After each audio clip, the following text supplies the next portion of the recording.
और अभी खबर देंगे आपको डेरा इस्माइल खान से, जहां यार्क टोल प्लाजा के करीब दहशतगर्दों का पुलिस कैंप पर हमला।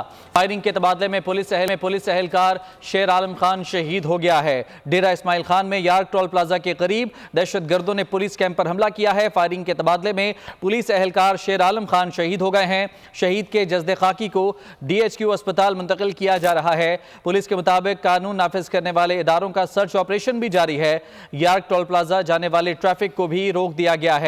डेरा इस्माइल खान, जहां यार्क टोल प्लाजा के करीब दहशतगर्दों ने पुलिस कैंप पर हमला कर दिया। फायरिंग के तबादले में पुलिस एहलकार शेर आलम खान शहीद हो गए।